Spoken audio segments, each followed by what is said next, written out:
Ndabasuhuje mwese mbifurije gukomeza kugubwa neza muri kano kanya ngira ngo twongere twerekeze mu burasirazuba bwa Repubulika ya Demokarasi ya Kongo mu mujyi wa Uvira ndetse na Kamanyora, aho abaturage benshi bo mu mujyi wa Uvira bongeye guhunga ku rwego rukomeye cyane berekeza mu bice bya Kamanyora. Ni ibice biri kugenzurwa na Alliance Fleuve Congo M23 nyuma y'uko ihuriro ry'ingabo za Leta ya Repubulika ya Demokarasi ya Kongo ryongeye kubakubitira mu gafuka cyangwa se ryongeye kubapfukirana ku rwego rukomeye cyane rikabasahura rikabica ku rwego rukomeye cyane. Ihuriro ry'ingabo za Leta ya Repubulika ya Demokarasi ya Kongo ryinjiye mu mujyi wa Uvira ni ukuva ku itariki ya 18 ubwo nyine AFC M23 ku itariki ya 17 yasohokaga muri uyu mujyi. Kuva mu gitondo cyo ku itariki ya 18 rero abarwanyi wa Zalendo bahise bagaragara mu mujyi wa Uvira, ariko kandi byose bikanagendana n'ibikorwa by'ubugizi bwa nabi ndetse n'urugomo rukomeye cyane byagiye bikomeza gukorerwa n'abaturage bo mu bwoko bw'abanyamurenge. Byaje kuba ngombwa rero ko bafata umwanzuro ukomeye cyane, ubu ngubu bose bari guhunga ku rwego rukomeye cyane berekeza mu bice bya Kamanyora, ibishobora kuza gutuma Alliance Fleuve Congo M23 yongera gusubukura imirwano ku rwego rukomeye cyane, bikaba ngombwa ko rwose bongera kurasana ku rwego rukomeye cyane kugira ngo FC M23 yongere isubize inyuma zino ngabo za Leta ya Repubulika ya Demokarasi ya Kongo. Mu masaha y'igicamunsi ku munsi w'ejo nibwo ihuru ingabo za Leta ya Repubulika ya Demokarasi ya Kongo, ndavuga FARDC, nazo zagaragaye ziri kwinjira mu mujyi wa Uvira bigendanye n'umundi n'ubugizi bwa nabi, nazo zaje gukomeza gufatanya na Wazalendo ndetse n'abaturage bandi badashyigikiye ubwoko bw'abatutsi mu bice bitandukanye bya Repubulika ya Demokarasi ya Kongo, nabo bakomeza kugenda bamenesha bano banyamurenge ku rwego rukomeye cyane. Ndagira ngo ntizimbye amagambo tuze kurebera hamwe iyi nkuru, ariko kandi turaza no kurebera hamwe indi nkuru yo muri Repubulika ya Demokarasi ya Kongo.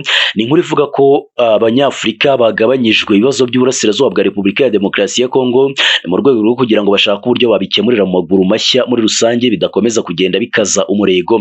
Ariko kandi reka ntizimbye amagambo turaza no kugenda turebera hamwe andi makuru agiye atandukanye.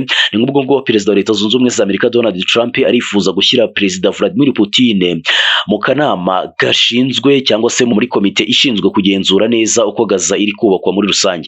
Ndagira ngo ntizimbye amagambo twihuse cyane twerekeze muri ayo makuru. Nizo ngingo eshatu tugiye kurebera hamwe, ikaze muri ayo makuru ku buryo burambuye. Reba hasi handitse subscribe kugira ngo tujye dukomeza kugenda tubana umwanya ku wundi. Abanyamurenge babaga mu mujyi wa Uvira, intara ya Kivu y'Amajyepfo muri Repubulika ya Demokarasi ya Kongo, bahungiye muri centre ya Kamanyora muri teritwari ya Walungu nyuma yaho abarwanyi b'ihuriro FCM 23 bawuvuyemo. Umuyobozi w'ihuriro ry'abanyamurenge ba muri Uvira, Muyoboke Ndatabaye, ku itariki ya 18 Mutarama yatangarije ku muyoboro wa YouTube wa Agasaro Kaburaga akowe na bagenzi be bafashe icyo cyemezo kubera ubwoba bw'uko bashobora kugirirwa nabi n'ihuriro ry'ingabo za Leta ya Repubulika ya Demokarasi ya Kongo. Ni nk'ubwo ngubwo rero n'ubundi bakomeje kugenda bahunga no muri ibi bihe rwose bakomeje kugenda bicwa urusorongo n'ihuriro ry'ingabo za Leta ya Repubulika ya Demokarasi ya Kongo. Ndatabaye yasobanuye ko ubwo AFC M23 yatangazaga ko igiye gukura mu mujyi wa Uvira abarwanyi bari barawusigayemo, abo mu mitwe ya Wazalendo batangiye kohereza abanyamurenge ubutumwa bubamenyesha ko bazabica kuko ngo ni abanyarwanda badakwiriye kuba muri Repubulika ya Demokarasi ya Kongo. Ati hageze kuwa gatanu hatangiye kubaho ibintu by'amatsinda, ubona abantu bajagaraye basa n'abafite gahunda yo kugirira abantu nabi.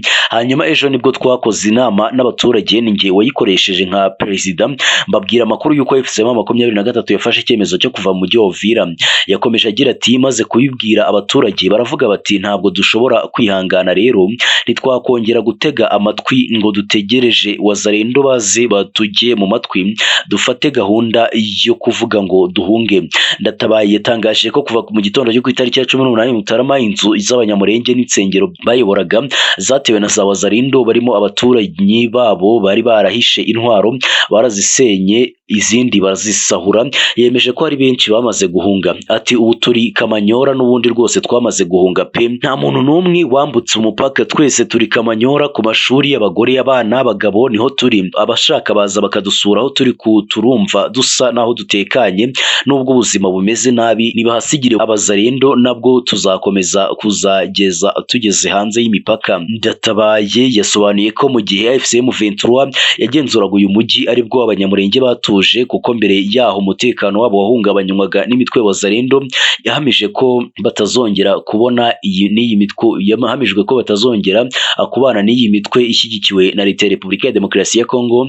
Ariko byaje kuba ngombwa rwose ihuriro FCM 23 rihabasiga gutyo gusa, mu gihe basabye ko rwose ngo imiryango mpuzamahanga yaza ngo kureba uburyo ibafasha mu bigendanye no gukomeza kubarindira umutekano muri rusange. Gusa biza kuba ngombwa ko rwose bahasigara bonyine, ari nabyo byatumye ihuriro ry'ingabo za leta ya Repubulika ya Demokarasi ya Kongo rihita ribigabiza muri rusange.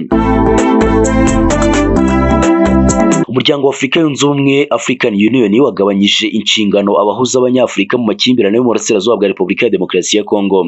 Icyemezo cyo kugabanya abahuza inshingano cyafatiwe mu nama yiga ku mutekano w'uburasirazuba bwa Repubulika ya Demokarasi ya Kongo yahurije abafatanyabikorwa mu mujyi wa Rome muri Togo kuva ku itariki ya 16 Mutarama muri mwaka wa 2026. Ku ruhembe rw'ubuhuza hariho perezida w'inama ya minisitiri ya Togo Faure Sozimani Nyasibe. Imirimo y'ubuhuza azajya ayifashwamo n'itsinda ryo muri Minisiteri y'Ububanyi n'Amahanga n'ibiro bye. General Tadi Olusegun Obasanjo wayoboye Nigeria kuva mu 1976 kugeza mu 1979 no kuva mu 1999 kugeza muri 2007 yahawe inshingano y'ubuhuza mu bijyanye n'intambara, gukurikirana agahenge ndetse n'amavugurura mu bijyanye n'urwego rw'umutekano. Sahle Work Zewde wabaye perezida wa Ethiopia kuva muri 2019 kugeza muri 2024 yahawe inshingano yo gukurikirana ibijyanye n'impunzi ndetse no kuzigezaho imfashanyo. Iri tangazo rigaragaza ko Uhuru Kenyatta wayoboye Kenya kuva muri 2013 kugeza muri 2022 yahawe inshingano yo kuganiriza imitwe yitwaje intwaro hagamijwe kuyishishikariza kurambika intwaro hasi.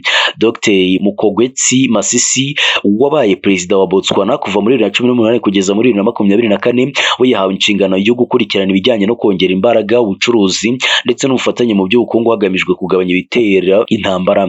Catherine Samba Panza wabaye perezida wa Repubulika ya Centrafrica kuva muri 2014 kugeza muri 2016 yahawe inshingano yo kuganiriza abagize societe civile ndetse n'ubwiyunge ahibandwa cyane ku ruhare rw'abagore. Ubunyamabanga buhuriweho na Togo, Komisiyo ya Afurika yunze ubumwe, Umunyamabanga Afurika y'Uburasirazuba, mu muryango wa Afurika y'Amajyepfo n'inama mpuzamahanga y'akarere k'ibiyaga bigari nibwo buzajya buhuza ibikorwa byose. Abafatanyabikorwa barimo umuryango w'abibumbye, leta ya Qatar, umuryango w'ubumwe bw'Uburayi, leta zunze ubumwe za Amerika ndetse n'ihuriro ry'ibihugu bitanu bifite imyanya ihoraho mu kanama ka Loni gashinzwe umutekano bazajya bagira uruhare rukomeye cyane muri ubu buhuza ku rwego rukomeye cyane kugira ngo bakomeze kugenda barebera hamwe uko kino kibazo cyitwaye muri rusange ni mu burasirazuba bwa Repubulika ya Demokarasi ya Kongo ndetse no mu karere ka Afurika y'ibiyaga bigari muri rusange nk'uko dukomeje kugenda tubibagezaho.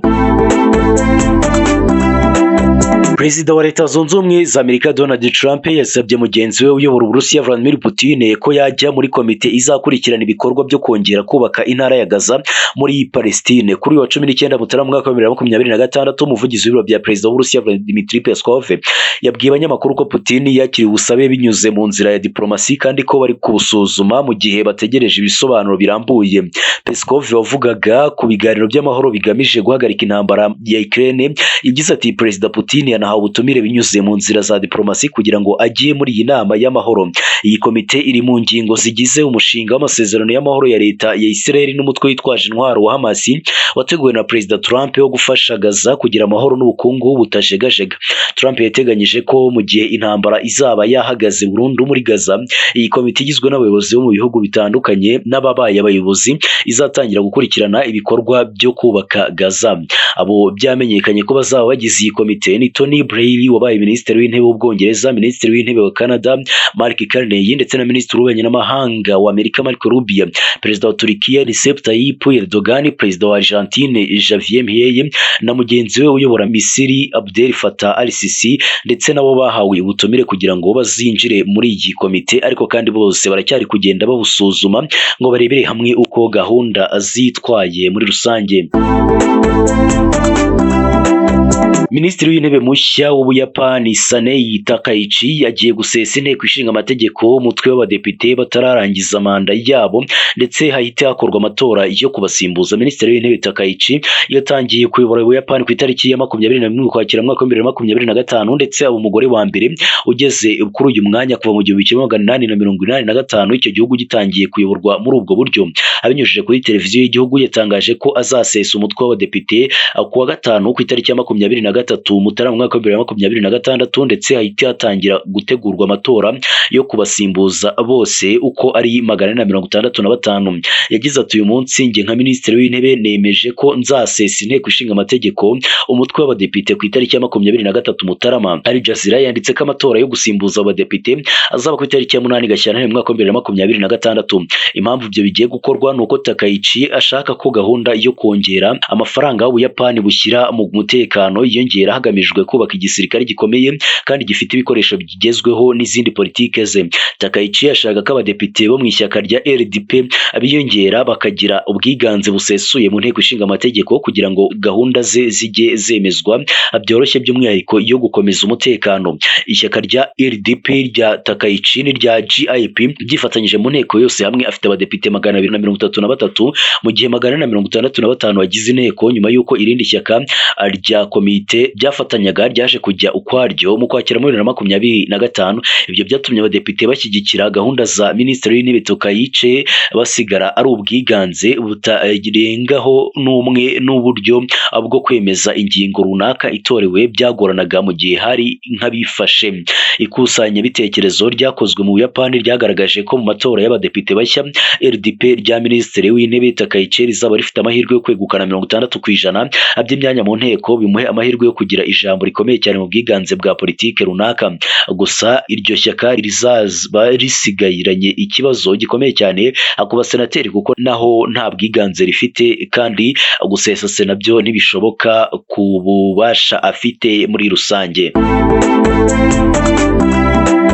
Perezida wa Leta Zunze Ubumwe za Amerika Donald Trump yabwiye Minisitiri w'Intebe wa Norvège Jonas Gahr Støre ko kuva ubu yumva atagitegetswe guhora atekereza ku mahoro kuko atahawe igihembo cy'abantu baharaniye amahoro kizwi nka Nobel Prize. Ibi yabitangaje mu ibaruwa yohereje Støre amubwira ko ubu atazongera kurazwa inshinga no guharanira amahoro ahubwo azareba ibiri mu nyungu za Amerika gusa.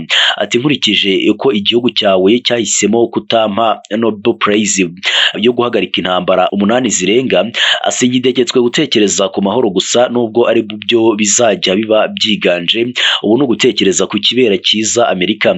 Ibi yabivuze mu gihe Støre yagiye amubwira kenshi ko nubwo iki gihembo gitangirwa muri Norvège, guverinoma y'iki gihugu nta ruhare na rutoya igira mu bagihabwa kuko komite itora abagihabwa yigenga. Mu ibaruwa ya Donald Trump kandi yongeye kugaruka ku kibazo cya Greenland, agaragaza ko Denmark ishyigikiwe na Norvège itabasha kurinda iki kirwa cya Greenland.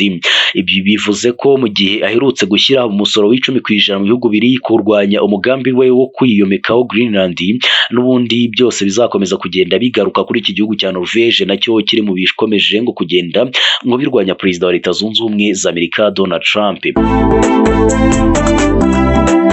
Mukomeze kugenda mwana natwe mu biganiro ndetse n'amakuru menshi cyane dukomeza kugenda tubategurira. Nge nitwa Twiringire Ahmed, mukomeze kugenda mugubwa neza, bihe byiza kuri mwebwe n'abanyu bose aho muherereye hose hirya no hino mu isi.